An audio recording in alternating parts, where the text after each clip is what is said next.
कर्म विज्ञान योग। इस अध्याय में यह वर्णन किया गया है कि एक विद्यार्थी एकाग्रचित्त होकर अध्ययन करे। अध्ययन का उद्देश्य अच्छे अंक प्राप्त कर अच्छी नौकरी पाना मात्र नहीं होना चाहिए। एकाग्रचित्त अध्ययन द्वारा पूर्ण एवं उपयुक्त ज्ञान प्राप्त करने पर अच्छे अंक व अच्छी नौकरी खुद ही मिलने वाली है। यदि अध्ययन करते समय हर समय ध्यान अच्छे अंक व नौकरी पर ही रहेगा तो विद्यार्थी का ध्यान अध्ययन में नहीं रह पाएगा और उसे उसकी इच्छा अनुसार अंक प्राप्त नहीं हो पाएंगे। वह परीक्षा में असफल भी हो सकता है। अंततः कर्म करो, एकाग्रता के साथ पढ़ाई करो। श्री कृष्ण समझाते हैं, अनासक्ति पूर्वक कर्म फल की इच्छा से रहित होकर कार्य करना ही श्रेष्ठ एवं उचित है।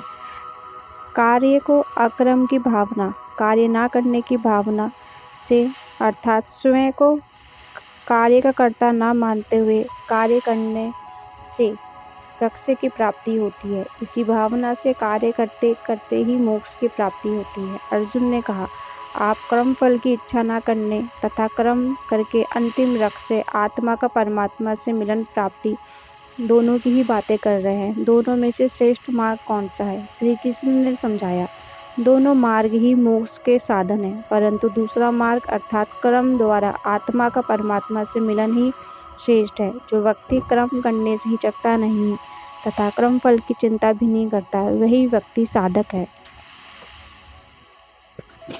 जो व्यक्ति दोनों मार्ग में से एक मार्ग भी अपना लेता है, चाहे कर्म योग का हो या ज्ञान योग का, उसे दोनों कर्मों का फल निश्चित तौर पर मिलता है। जो व्यक्ति अपने सारे कर्म पूर्ण समर्पण भाव से उस परम सत्ता परमात्मा को समर्पित कर देता है, उसे पाप कभी स्पर्श नहीं कर पाता। जिनके भ्रम ज्ञान के द्वारा दूर हो जाते हैं, उन्हें आध्यात्मिक ज्ञान की प्राप्ति होती है। जो व्यक्ति एकाग्र होकर आत्मचिंतन करते हैं, वे मोक्ष को प्राप्त होते हैं। जो लोग वेदों के विद्वान ब्राह्मण में गाय, हाथी, कुत्ते आदि पशुओं में या एक मांस भक्षी मनुष्य में भी उस अंतिम सत्ता परमात्मा की छवि देखते हैं, वही वास्तव में सच्चे आत्मज्ञानी हैं। जिनका मन ऐसा समदर्शी अर्थात सभी में समानता देखने वाला है, वह संसार को अपने जीवन में ही जीत लेते हैं। इंद्रियों से सुख वास्तव में दुखों का कारण है। जो लोग काम, क्रोध, लोभ व मोह से ग्रस्त नहीं है, वह मोक्ष को प्राप्त कर लेते हैं। केवल मुझे ही पूजा के योग्य सकल ब्रह्मांड का नियंता मानकर मेरा पूजन करते हैं, उन्हें ही सच्ची शांति मिलती है। यहाँ श्री कृष्ण का मेरा पूजन करते हैं से तात्पर्य जो ईश्वर को अपना सब कुछ मानते हैं और ईश्वर में ही अपना अंतिम मोक्ष समझते हैं, वही उन्हीं मनुष्यों को सच्ची शांति मिलती है।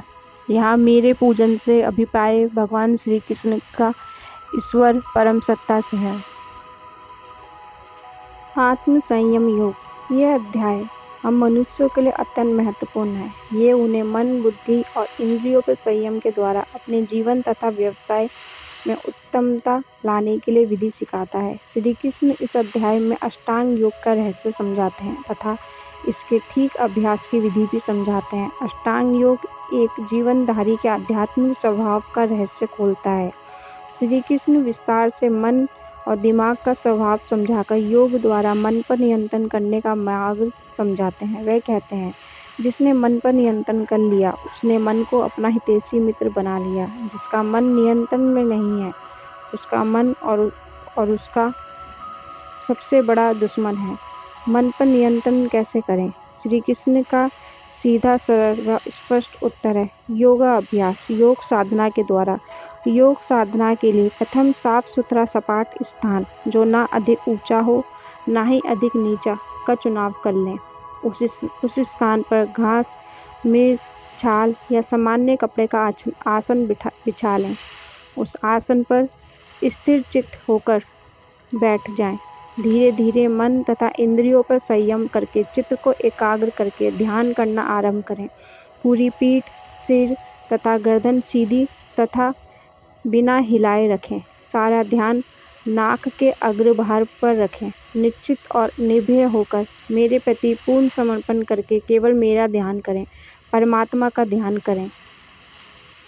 जिस भी ईश्वर को मानते हैं उसका ध्यान करें। हे अर्जुन, बहुत अधिक या बहुत कम खाने या सोने वाला व्यक्ति कभी अपने मन को परमात्मा के साथ नहीं जोड़ सकता। आध्यात्मिक बुद्धिमत्ता के तथा एकाग्रता पूर्ण साधना से अपने मन को पूरी तरह से केवल स्वयं को ही देखने वाला बनाओ। जब भी ध्यान करो केवल खुद को ही देखो। जब भी मन अशांत होकर इधर उधर भटके, शांत चित्त होकर इसे नियंत्रण में ले आओ। जो व्यक्ति सभी में मेरा दर्शन करता है और मुझ में ही सबको पाता है, उसे मैं कभी नहीं भुलाता। अर्जुन ने कहा, हे कृष्ण, मन की चंचलता के कारण मैं एक स्थायी स्थिति में नहीं रह पाता। चंचल मन वास्तव में बहुत भयानक तथा शक्तिशाली है। मन को वश में करना पवन को वश में करने से भी अधिक कठिन है। श्री कृष्ण बोलते हैं, निसंदेह, परंतु लगातार अभ्यास से ये संभव है। इसमें भगवान श्री कृष्ण ने ध्यान के द्वारा कैसे खुद को और ईश्वर को प्राप्त किया जाए, यही ज्ञान श्री कृष्ण ने अर्जुन को देने की कोशिश की है। और ध्यान करना क्यों प्रत्येक मनुष्य के लिए आवश्यक है, ये भी भगवान श्री कृष्ण ने इसी में बताने की कोशिश की है और बताया है। परमहंस विज्ञान योग, परम सत्य का ज्ञान। इस अध्याय में विद्यार्थियों को ये समझाने का प्रयत्न किया गया है कि वे अच्छे और बुरे की पहचान कैसे करें। बुरे मित्र जो छद्म रूप से अच्छे दिखाई देने का अभिनय नाटक करते हैं, कैसे पहचाने जाएं। साथ ही ये भी समझाया गया है कि समाज के द्वारा मानवीय जीवन मूल्यों के अनुसार पढ़े तथा पढ़ाए जाने वाले अध्याय और पाठों से क्या और कैसे सीखें। इस अध्याय में श्री कृष्ण परम सत्य का पूर्ण ज्ञान कराते हैं तथा साथ ही दिव्य अवतार का भी वर्णन करते हैं। वे बताते हैं, संपूर्ण ब्रह्मांड में उपस्थित भौतिक पदार्थों में उनकी ही अदृश्य शक्ति माया समाई हुई है। इस माया से बचना और उस पर विजय पाना ही अत्यंत कठिन है। संसार में दिव्यता की ओर आकर्षित होने वाले तथा दिव्यता का विरोध करने वाले चार श्रेणियों के लोग हैं। निष्कर्ष में वे ये बताते हैं कि दिव्य अध्यात्म ज्ञानी पूर्णता समर्पण भाव से परमात्मा की शरण में आता है। मेरी बाह्य शक्ति की 8 श्रेणियां हैं, यथा धरती, जल, वायु, अग्नि, आकाश, मन, आध्यात्मिक ज्ञान तथा मिथ्या घमंड। मैं ही सकल ब्रह्मांड का निर्माता हूँ, पालक हूँ तथा विनाशक हूँ। अज्ञानी, मूर्ख तथा मानवता के निम्न भावों वाले लोग मुझ में समर्पण नहीं करते। 4 प्रकार की पवित्र आत्मा वाले लोग मुझ में पूर्ण समर्पण भाव से मेरी भक्ति उपासना करते हैं। ये 4 श्रेणियां हैं, दुखी, जिज्ञासु, धन संपदा के इच्छुक तथा ज्ञानी लोग। हे अर्जुन, मैं भूत, वर्तमान एवं भविष्य का ज्ञाता हूँ, परंतु मुझे कोई नहीं जानता। जो जीवन मरण के चक्र से मुक्ति पाना चाहते हैं, उन्हें मेरी शरण में आना चाहिए। मुक्ति प्राप्ति योग। श्री कृष्ण योग विज्ञान को अत्यंत महत्वपूर्ण बताते हैं। वह इस तथ्य का रहस्य से पर्दा उठाते हैं कि व्यक्ति जो कुछ अपने अंतिम मृत्यु के समय इच्छा करता है या स्मरण करता है, अवश्य ही पा लेता है। अंततः वह मनुष्य के अंतिम क्षणों के विचार को अत्यंत महत्वपूर्ण बताते हैं। वह भौतिक संसार के निर्माण के बारे में जानकारी देने के साथ साथ भौतिक संसार तथा आध्यात्मिक संसार में अंतर भी स्पष्ट करते हैं। वह इस भौतिक संसार को छोड़ने के प्रकाशमान एवं अंधकार युक्त दोनों मार्गों का वर्णन करते हैं। दोनों मार्गों का गंतव्य स्थान तथा वहां मिलने वाले पुरस्कारों पर भी विस्तार से प्रकाश डालते हैं। अर्जुन के एक प्रश्न के साथ ये अध्याय आरंभ होता है। वह पूछता है, अंतिम सत्य क्या है? व्यक्ति स्वयं क्या है? हमारे अस्तित्व की जीवन प्रक्रिया का सिद्धांत क्या है? देव तत्व की आधारशिला क्या है? शरीर के अंदर योगों का देवता कौन है? ये वहाँ कैसे स्थापित है तथा उसे कैसे वहाँ तक कैसे जाया जा सकता है? श्री कृष्ण उत्तर देते हैं, अंतिम सत्य आत्मा और परमात्मा का अमर तत्व है। इसका सनातन स्वभाव शाश्वत है। इस जीवन की प्रक्रिया में नाशवान वस्तुओं में है। सर्वव्यापकता दिव्यता की आधारशिला है तथा प्रत्येक शरीर में स्वयं यज्ञों के देवता अधिकारी के रूप में उपस्थित हूँ। अपने अंतिम क्षणों में मुझे स्मरण करता है, शरीर छोड़कर मेरे धाम पहुँच जाता है। अंततः मुझे सदा सर्वदा याद रखो और युद्ध करो। अपना मन मस्तिष्क मुझे समर्पित कर दो, निश्चय ही मुझे पा लोगे। महानताएं जो अंतिम सिद्धता प्राप्त कर लेती हैं मुझ में समा जाती हैं, मुक्त हो जाती हैं। वह जन्म मरण के संबंध से पूर्णतः मुक्ति पा लेती हैं। अंतिम सत्य की खोज करने वाले बुद्धिमान लोग जो सूर्य आलोक के 6 माह वाले उत्तरायण में सर्दी और गर्मी के संधि काल में शुक्ल पक्ष में जिन दिनों चांद बढ़ता दिखाई देता है तथा दिन के समय अग्नि और अंतिम संस्कार द्वारा संसार से प्रयाण छोड़ते हैं, वे अंतिम सत्य तक पहुंच जाते हैं।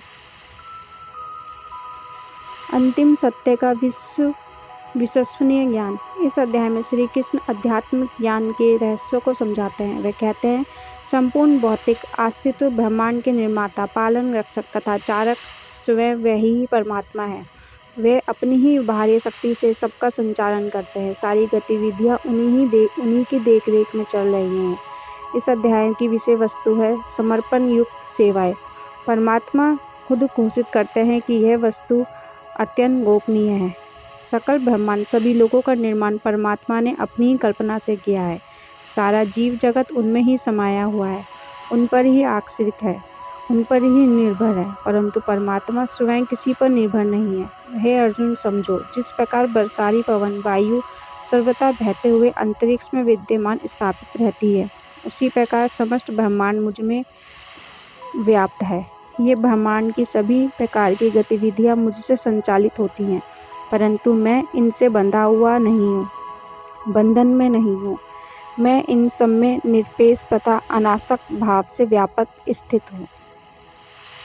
मैं ही वेदों में वर्णित 7 प्रकार की अग्नि हूँ। मैं ही पंच महायज्ञ हूँ। पितरों को किया गया पिंडदान तथा श्राद्ध में दिया गया सर्वस्व मैं ही हूँ, तथा ये सब मुझसे ही प्राप्त होता है।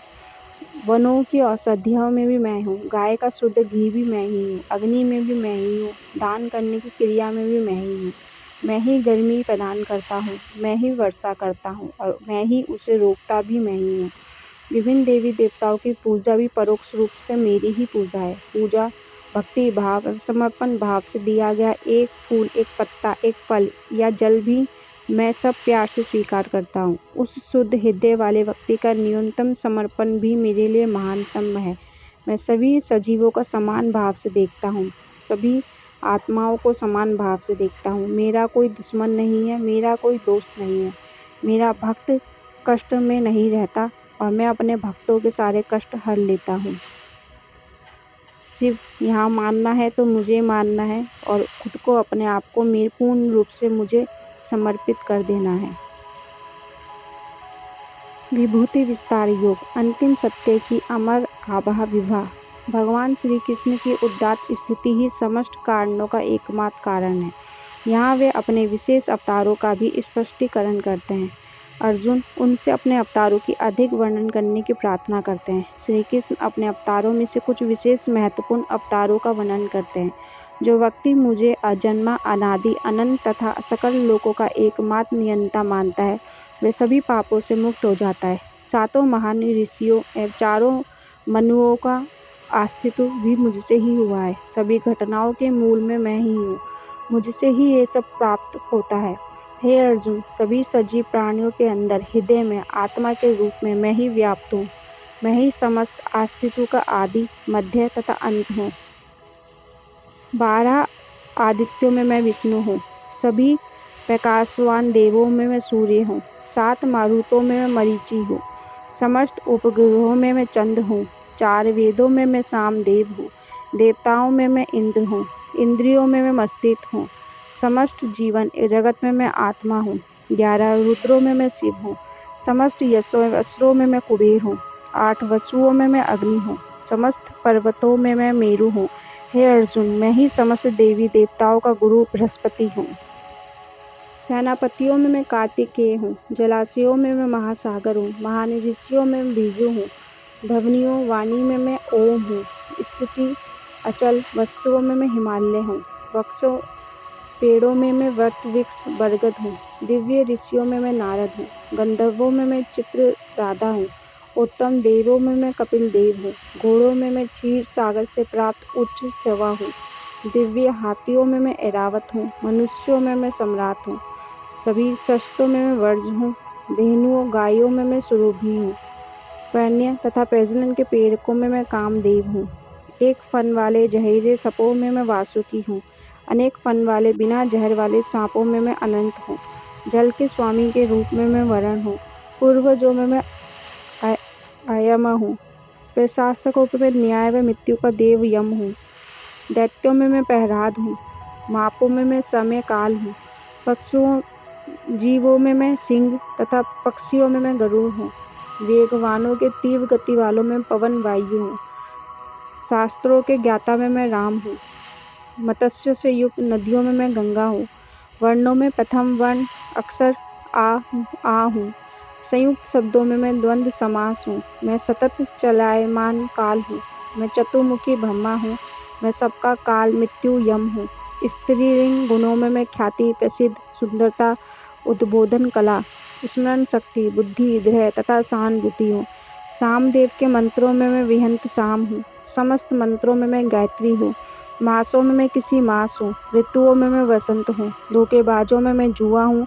यशस्वी में मैं यश हूँ। सज्जनों में मैं विजय जीत और परिश्रम में तथा सज्जनता हूँ।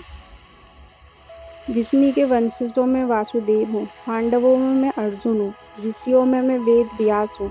महान विद्वानों में मैं शुक्राचार्य हूँ। पापियों के लिए मैं दंड सजा का मापदंड हूँ। सफलता के इच्छुक चाहने वालों में मैं नीति हूँ। सभी रहस्यों में मैं मौन हूँ। निसंदेह बुद्धिमानों में मैं बुद्धि हूँ। इसमें भगवान श्री कृष्ण ने अर्जुन को ये बताया है कि कर्ण कर्ण में मैं ही विराजमान हूँ। मैं ही से तात्पर्य यहाँ भगवान श्री कृष्ण का ईश्वर से है कि मैं ही हर जगह विराजमान हूँ। कुछ भी मेरे बगैर नहीं है। विश्व रूप दर्शन योग विराट रूप का दर्शन। इस अध्याय में अर्जुन को एक विद्यार्थी के रूप में चित्रित किया गया है जो अपने गुरु के चमत्कारी गुणों को देखकर भौचक्का रह जाता है। अपने गुरु के आशीर्वाद से वह विशेष योग्यताएं पा लेता है। प्रत्येक विद्यार्थी एक कोरे चेक के समान है। उसके माध्यम से इच्छा अनुसार धन गुणों का लाभ प्राप्त किया जा सकता है। उसमें अत्यधिक कुशलताएं गुण क्षमताएं बुद्धिमत्ता तथा योग्यता आदि पहले से ही विद्यमान है, परंतु वह इस रूप से अनजान है। उसके पास परमात्मा के समान शक्तियां हैं, लेकिन फिर भी वह अनजान है। आज उसके पास या आसपास जो कुछ विद्यमान है वह सब उसके पूर्वजों के परिश्रम के कारण है। एक व्यक्ति जो चाहे प्राप्त कर सकता है, ऐसा कुछ नहीं जो वो चाहे और परिश्रम पूर्वक प्राप्त ना कर सके, परंतु परमात्मा के समान व्यक्ति को विश्व रूप दिखाना होगा। अर्जुन के व्यवहार के कारण श्री कृष्ण को अपना विश्व स्वरूप दिखाना पड़ता है, जिसमें ब्रह्मांड में विद्यमान सभी कुछ श्री कृष्ण में ही व्याप्त है।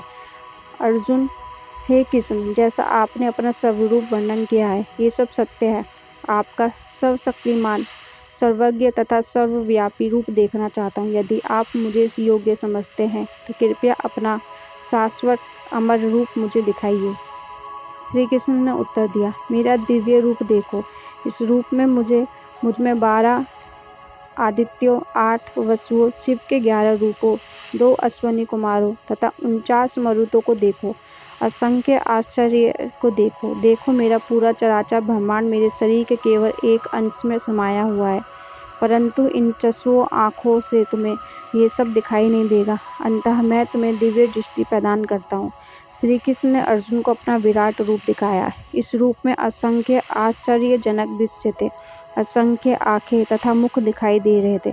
चमचमाते आभूषण पहने हुए श्री कृष्ण सभी प्रकार के षष्ठ शास्त्रों से सुसज्जित थे। सुंदर वस्त्र तथा सुगंधित मालाएं पहने हुए थे। ये सब दृश्य भय मिश्रित आश्चर्यजनक थे।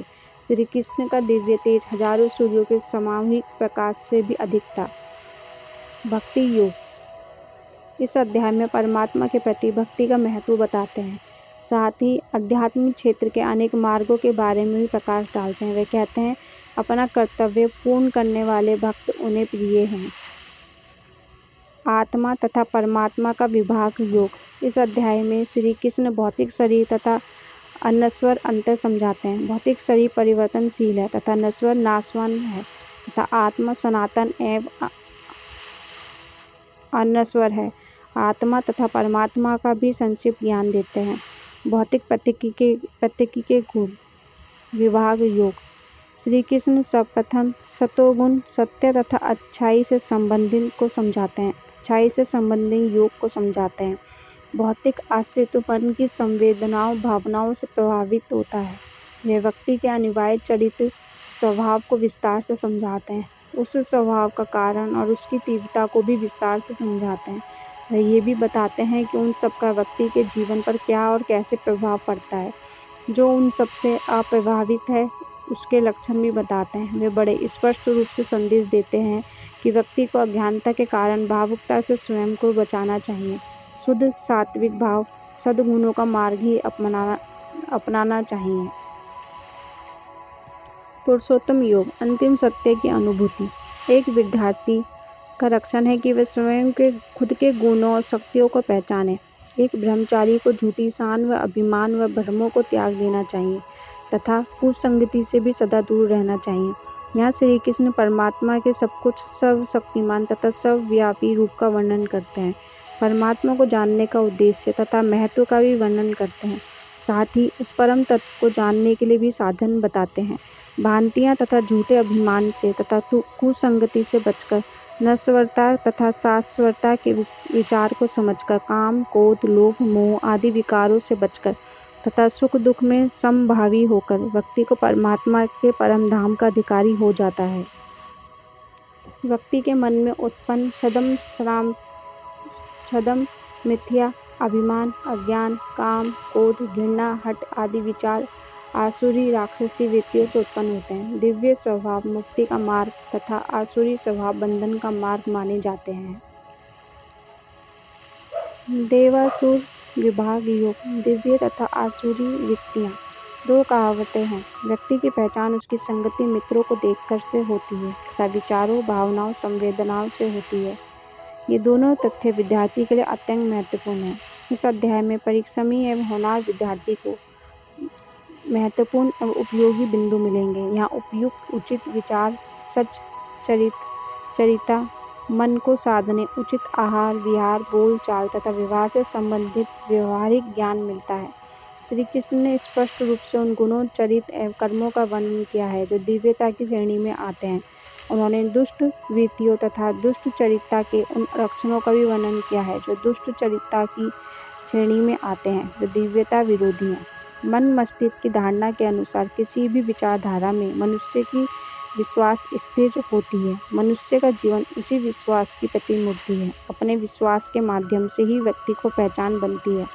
मनुष्य का स्वभाव तथा मन मस्तिष्क आहार भोजन के अनुसार ही विकसित होता है। जैसा खाया अन्न वैसा ही मन, यह कहावत स्वयं सिद्ध है। जिस भोजन के द्वारा जीवन में बल पोषक स्वास्थ्य प्रसन्नता तथा संतोष प्राप्त हो, ऐसा भोजन सज्जन पुरुषों को अधिक प्रिय है। ऐसे भोजन से महत्वपूर्ण पोषक रस बनते हैं जो हृदय को बलयुक्त बनाकर प्रसन्न रखते हैं। इसके विपरीत कड़वा अत्यधिक नमकयुक्त अधिक खट्टा अधिक गर्म या तीखा अत्यंत खुश्क भोजन दुख व रोगों का कारण व अप्रसन्नता का कारण कुविचारों का कारण बनता है।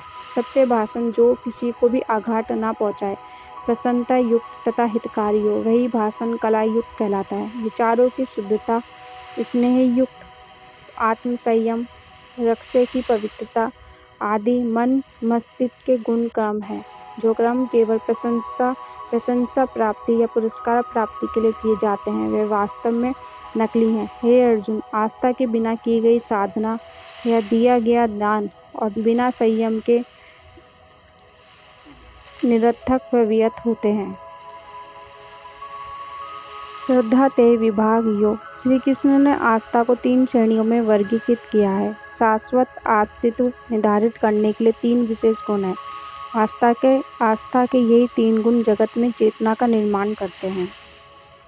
मोक्ष उपदेश योग अंतिम सत्य का अंतिम रहस्य। इस अध्याय में पूर्व के सभी अध्यायों का संक्षेप में निष्कर्ष परिणाम दिया गया है। प्रथम अध्याय से 6 तथा 13वें से 18वें तक क्रम द्वारा मोक्ष प्राप्ति का वर्णन किया गया है। अपने सभी कर्मों को परमात्मा को अनासक्त भाव से समर्पित करने से ही ये कर्म योग कहलाते हैं तथा मुक्ति का साधन भी हैं। आगे के अध्यायों में ज्ञान योग द्वारा मुक्ति प्राप्ति का मार्ग बताया गया है। अंत में संजय निष्कर्ष के रूप में कहते हैं कि हे राजन, श्री कृष्ण के अनेक रूपों को बार बार स्मरण करके मुझे अपार हर्ष एवं आश्चर्य प्राप्त हो रहा है। इसका मैं बार-बार आनंद ले रहा हूँ। जहाँ भगवान कृष्ण और अर्जुन ने वहाँ निश्चित रूप से विजय, सौभाग्य तथा शक्ति प्राप्त होती है। ऐसा मेरा निश्चित मत है, बन गया है। इस प्रकार गीता का मैंने आसान शब्दों में आपको समझाने की कोशिश की है। आशा करती हूँ आपको गीता का कुछ सार समझ में आया हो। अगर आपको ये वीडियो पसंद आई है तो कृपया इस वीडियो को लाइक करें, चैनल को सब्सक्राइब करें और अपने दोस्तों, फैमिली मेम्बर के साथ इस वीडियो को ज़्यादा से ज़्यादा शेयर करें। अभी तक की वीडियो देखने के लिए आप सभी को जय माता की, जय गुरुवर की।